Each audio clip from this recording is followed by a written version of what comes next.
These are the words of the covenant which the Lord commanded Moses to make with the sons of Israel in the land of Moab, besides the covenant which he had made with them at Horeb.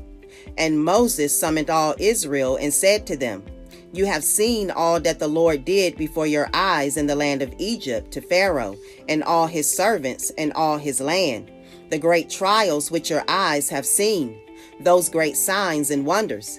Yet to this day the Lord has not given you a heart to know, nor eyes to see, nor ears to hear. I have led you 40 years in the wilderness. Your clothes have not worn out on you, and your sandal has not worn out on your foot. You have not eaten bread, nor have you drunk wine or strong drink, in order that you might know that I am the Lord your God.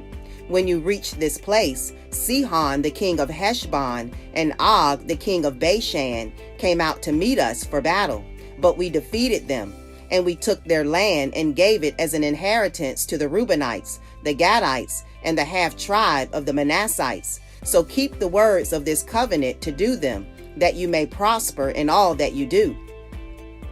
You stand today, all of you, before the Lord your God, your chiefs, your tribes, your elders, and your officers, even all the men of Israel, your little ones, your wives, and the alien who is within your camps, from the one who chops your wood to the one who draws your water, that you may enter into the covenant with the Lord your God, and into his oath, which the Lord your God is making with you today, in order that he may establish you today as his people, and that he may be your God, just as he spoke to you, and as he swore to your fathers, to Abraham, Isaac, and Jacob.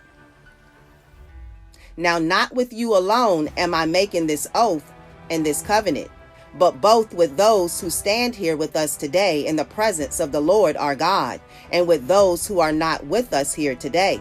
For you know how we lived in the land of Egypt, and how we came through the midst of the nations through which you passed.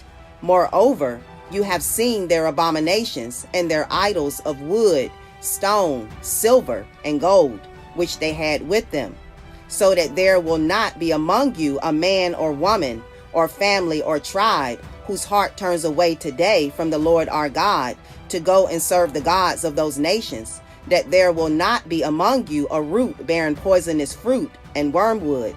It shall be when he hears the words of this curse, that he will boast, saying, I have peace, though I walk in the stubbornness of my heart, in order to destroy the watered land with the dry.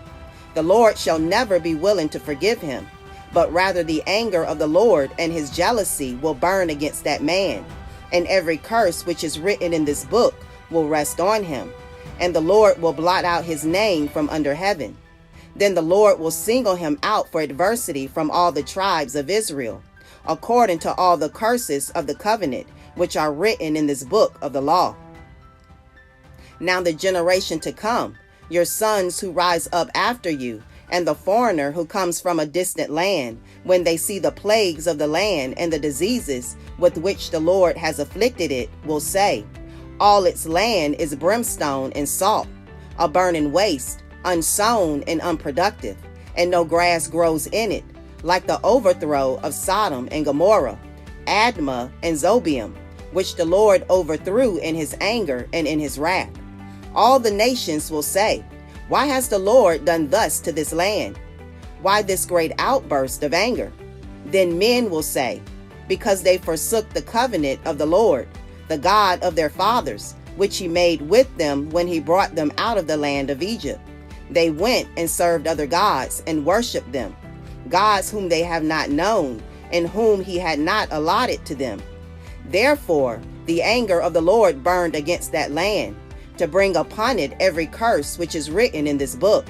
And the Lord uprooted them from their land in anger, and in fury, and in great wrath, and cast them into another land, as it is this day.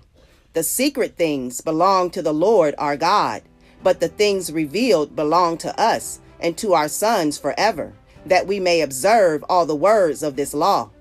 Deuteronomy 29.